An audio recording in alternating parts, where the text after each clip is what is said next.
time to invest. As eToro traders have shown, period.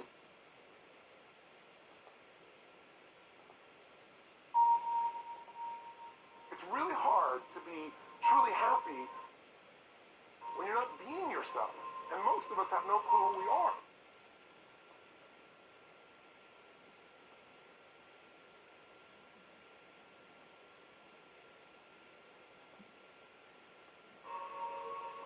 We all have situations that don't look like they're going to work out.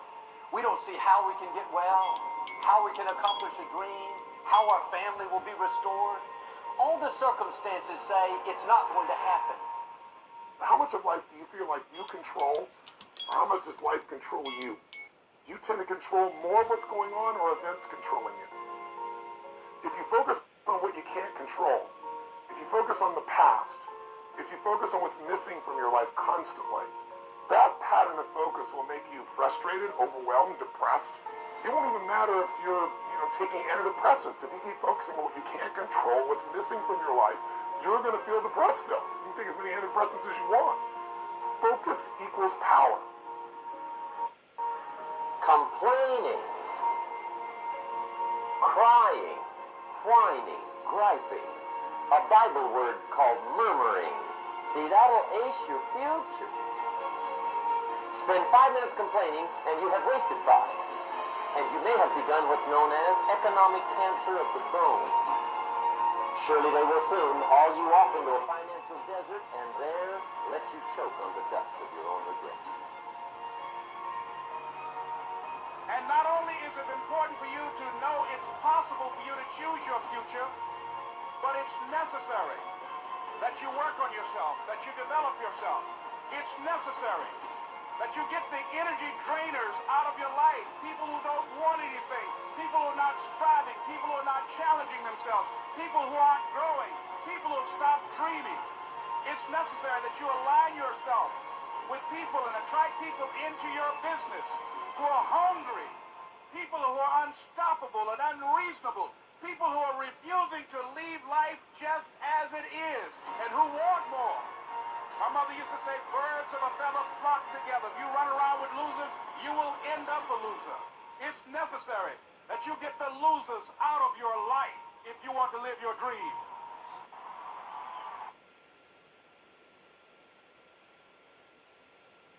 I am King Akim. Go first. You are the heir to the throne of the Mukhtar. Yes, my son.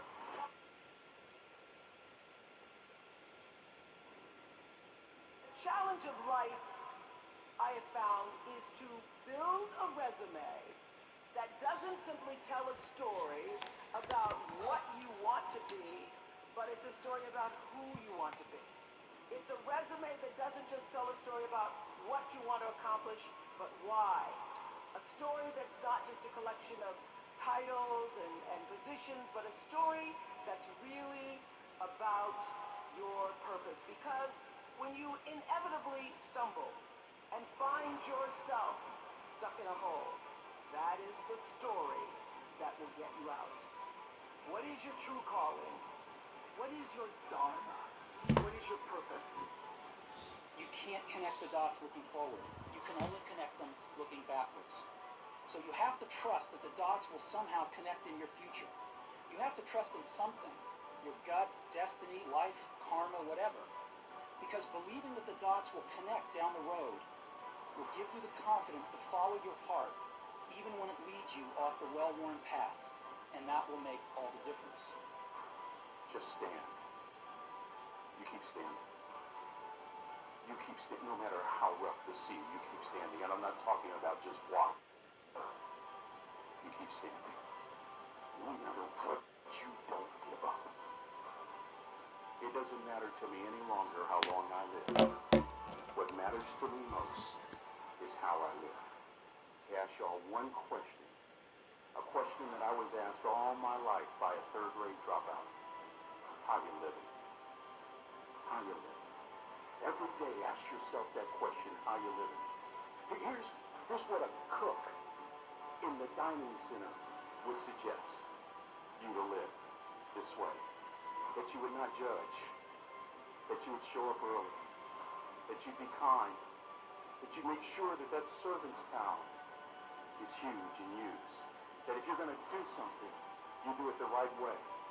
That cook would tell you this, that it's never wrong to do the right thing, that how you do anything is how you do everything. And in that way, you will grow your influence to make an impact.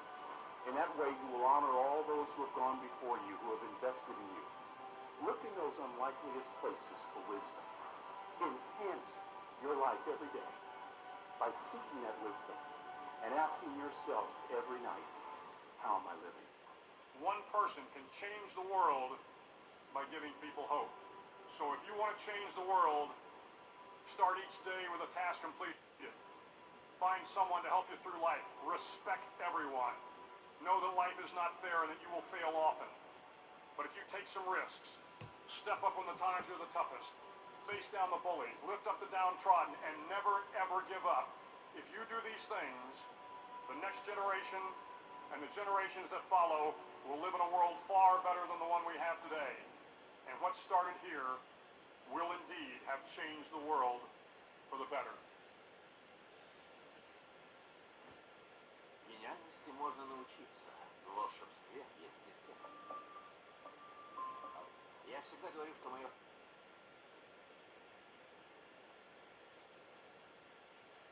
Let's look at this idea of specificity for a minute. Like the winter home in Hawaii. Very nice. But if I say, I will own a 2-bedroom beachfront villa on the west coast of Maui, Hawaii by June 1st, 2003, does that sound a little more clear? Yeah. And until you get specific like that, the creative part of your brain won't jump in and decide how to help you get there. And that's why a lot of people never get their dreams, because they don't make them specific enough. You got to get real nitty-gritty. Break it down. How much by when? I want a better relationship with my husband. Well, what does that mean? But if I say I want to spend an hour a week sitting opposite my husband talking about real things that matter, no TV on, eye-to-eye communication. Now that we can measure. Did you do it for an hour? Want to have more fun? What does that mean? Well, what if I say I'm going to listen to comedy albums twice a week for a minimum of an hour? You're probably going to have more fun. So make it specific. Make it real. Some people say, I want our business to increase. Well, how much? By when? I want the reading scores to go up in the school. How much? By when? Until you have that, you're not going to make progress. And so many people's dreams never get completed because they're not clear about the specific number of how much by when. I told you earlier in the program, we said we're going to sell 1.5 million books in a year and a half. And that directed our behavior. Recently, we just said we're going to sell 1 million books in one day. We had 101 bookstores involved in a book signing. We're going to try to be in the Guinness Book of World Record for the largest book signing ever done. Now, I don't think we sold 1 million books. Maybe we sold a couple 100,000. But by holding that question and trying to figure out how to do it, it moved us toward that goal. Now, maybe it'll take us 2 years to figure out how to sell 1 million books in one day. But it gets the thinking to expand out into that arena. Is this making sense? Okay, so you want to have those goals. Now, the other thing you want to do is break your goals down. Many of you have big goals. End hunger in the world. That's a pretty big goal. Have world peace. Achieve a certain level of spiritual oneness with God or life. Big goals. When you first look at it, it's kind of overwhelming. But what if we were to break that down into little steps? It says, okay, I want to go to college and get a PhD. Gosh, I'm only a high school student. But the next step would be finish the math class, get an A in this. Write for a brochure. Here's my broken down. 3 years. 3 years.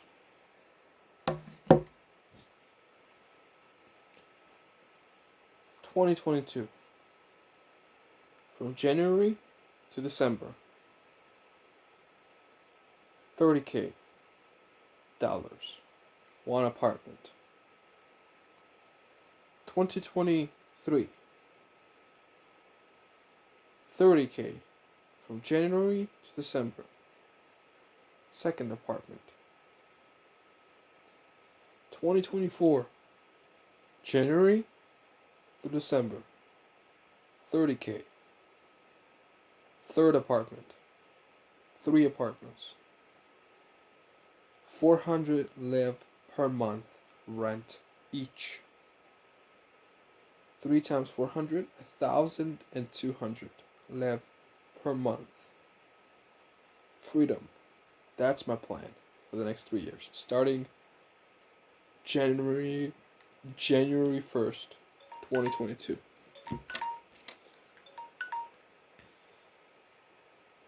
You would ask, what's the plan for 2021? It's a very good question. Let me tell you.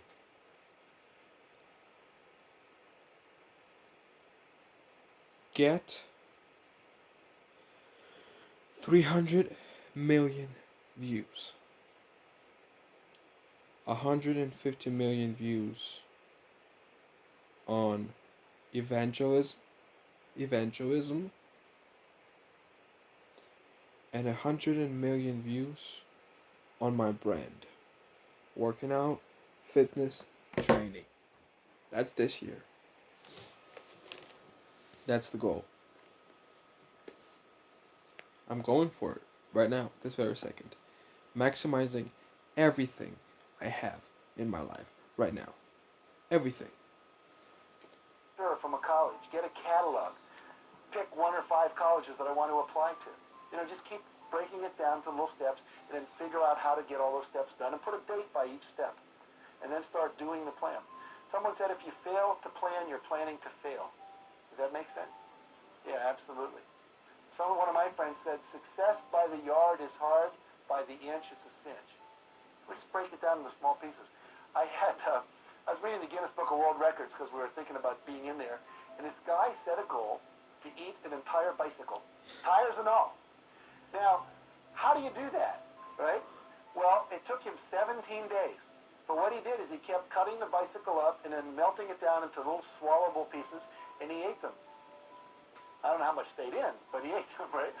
But the point being, anything can be done if you break it down small enough. Wow. Make sense? Wow. So don't let the bigness of a goal overwhelm you.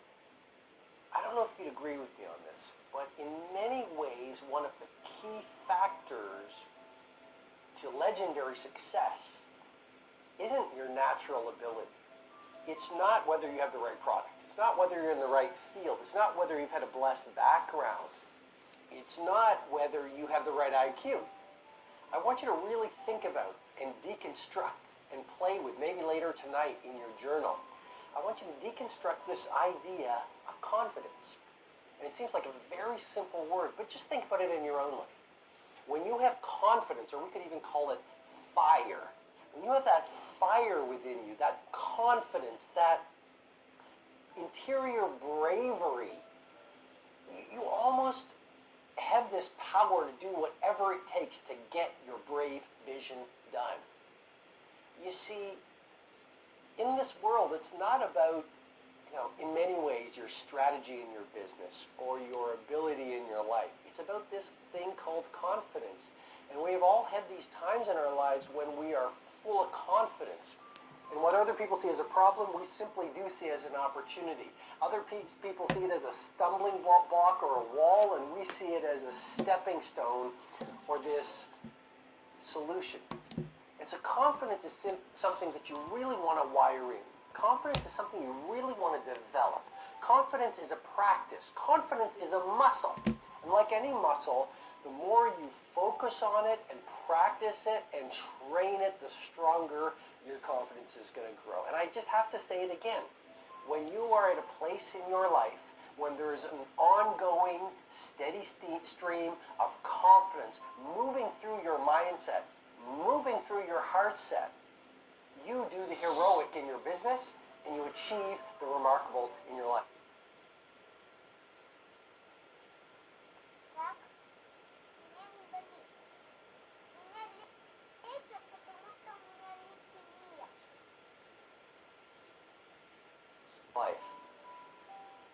LeBron shows up. This dude comes in 15 minutes before practice, and LeBron gives him that look like, hey, dude, what's going on here? He's like, what do you mean I'm 15 minutes early? He's like, you should have been here an hour ago. And when he says that to this dude, the guy knows LeBron's been there for 2 hours. So all I ask you to do, like, here's a guy, probably the best that's ever walked out on a basketball court, short of Michael Jordan.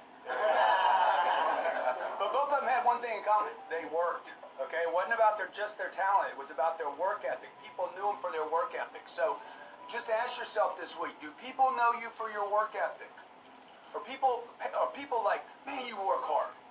Are people actually commenting about you showing up early and staying late? Because if they're not, then you're just blending in with everybody else's work ethic.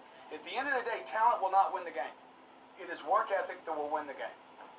So when I saw this, I'm like, here's a guy, top of his game, he's got all the money you could possibly, he could never spend all his money. Impossible. He'll be a billionaire. Okay? And he's showing up 2 hours early to make sure he plays the game, to make sure he's in physical condition, to make sure that he can stay in the game long past it. He doesn't even need it. He's got all his rings. I got to tell you, I was so inspired by it because I got a bunch of partners. I got guys that I do business with. I got one of them in particular that I'm having some problems with. He told me, man, if I had your money, dude, I would retire. He said it to me over and over, and I hadn't been listening to it enough to understand. He wants to go lay down, okay? You cannot run, what's that thing called you did? You can't do an Ironman with that attitude. Don't know why you'd want to do an Ironman, but I tell you what, if you could do an Ironman and then take that and add it to your career, to the longevity of your career, you know, because look, it's going to be 5 years from now, 10 years from now, it's going to be 20 years, you're going to look back and say, and the marketplace is going to reward whatever you do every day.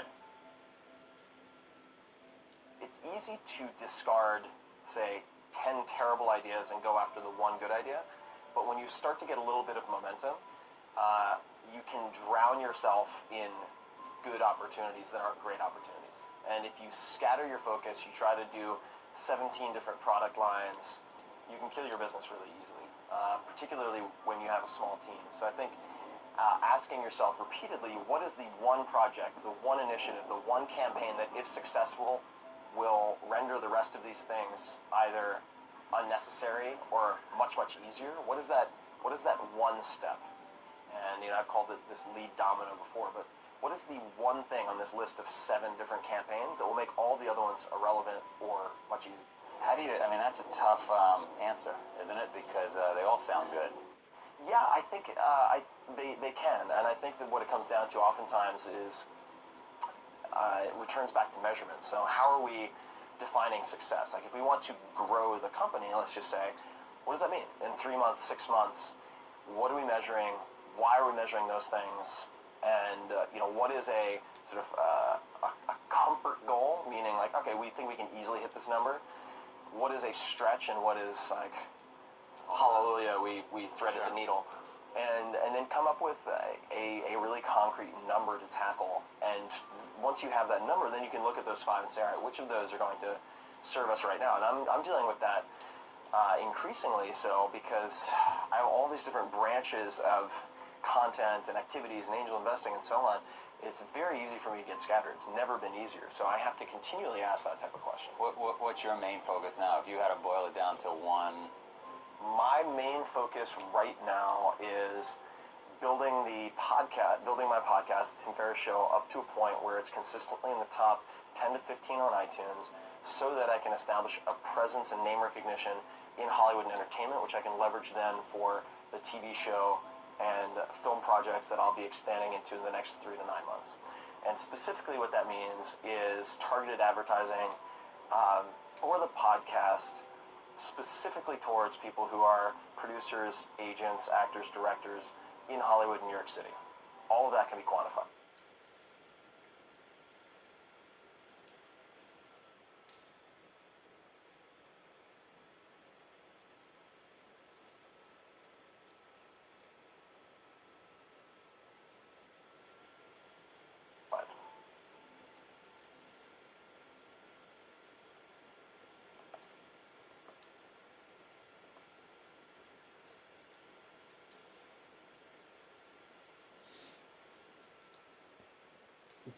It's what it is, man.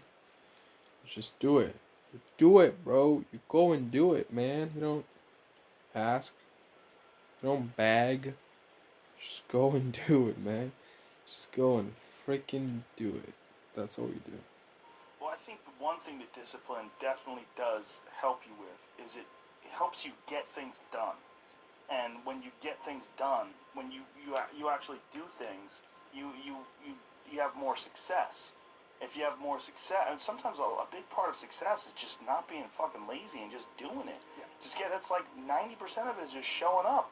Get there and start working. Like, you're not gonna feel perfect every day. If I only worked out when I felt good, I'd be a fat fuck. Because there's a lot of days I don't want to do it. I mean, it's pretty much the same with everybody that actually gets good at something. There's got to be those days you push through, and they're probably going to be more numerous than the days you don't. And so the benefit of discipline in my eyes has always been that through discipline I get things done. I always say that I'm like the most lazy, disciplined person I know, because I don't want to do it. Yeah. But I always do. One of the big problems is sitting down and doing the work. And you got to, and Pressfield talks about that in the most concise and beautiful way. And he labels it like an enemy. He calls it resistance. You know, and that you have to sit down, you have to overcome resistance, and that the pro goes to work. And it doesn't matter if you're sick, it doesn't matter if you have kids, it doesn't matter what, you're a pro and you go to work. And that just, it puts it in your head that this is what I do. This is what, and you have pride in that. And then when you are in front of that keyboard and you look down the count, it says, I got fucking 1,000 words today. I put 1,000 words in. You're doing the work. Yeah. And out of that work, gems blossom. Little things, but you might have a day where you just write nothing but dog shit. So what? Show up again tomorrow. And tomorrow out of that dog shit, a flower will emerge. You never know. And that's the only way to develop real, like, to really develop your potential 100% in anything. Whether it's as an author or even as a martial artist. There's a lot of creativity in martial arts. To be a great striker, you have to be creative, because you have to develop patterns or execute patterns that aren't going to be perceived. This idea that life is hard is something you're supposed to shield from them, it's so silly. And, you know, I've had this conversation with my friends because everybody that I know that's interesting had a fucked up life. But now we have kids, and the last thing we want is our kids to have a fucked up life. So we put our kids in these good schools, we live in these nice neighborhoods, everybody eats healthy, and there's no fucking domestic violence, and everybody seems, it's so different than all of our lives. And we were talking about it, me and Brian Callen were actually talking about it, like, look, we all had fucked up childhoods, and everybody we know had fucked up childhoods, and they're all interesting. But I don't want my kids to be boring, but I also want them to be safe.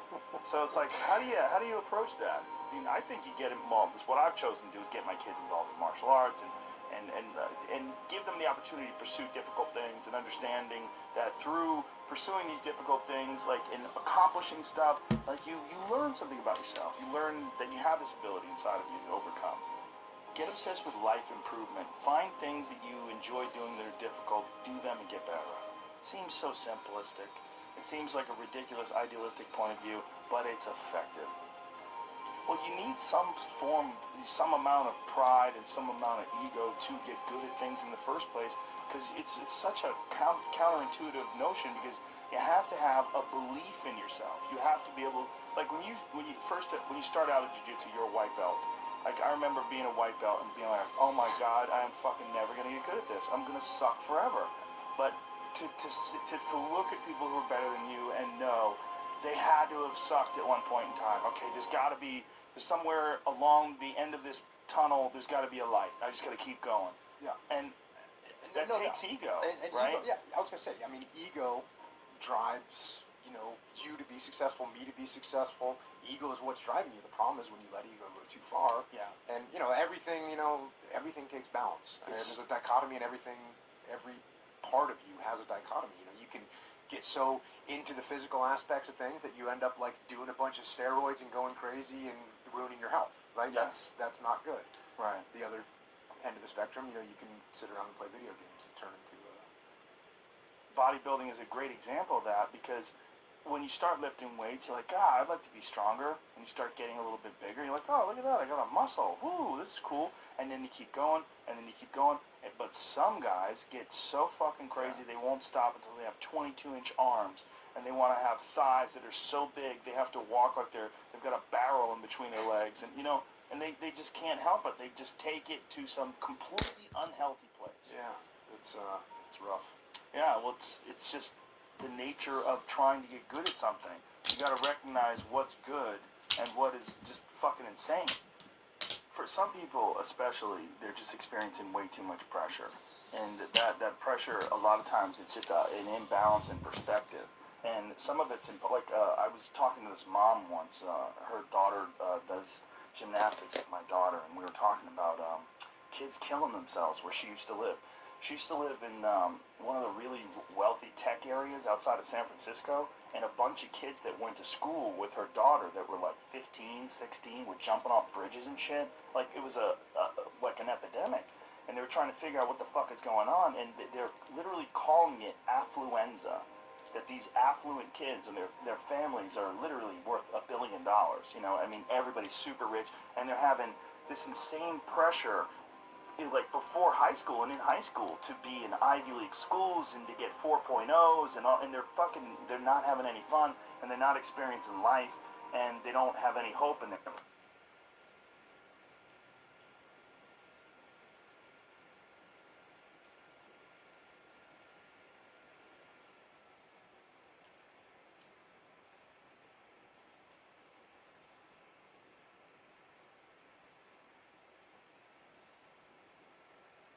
parents are all on fucking pills and they're just killing themselves.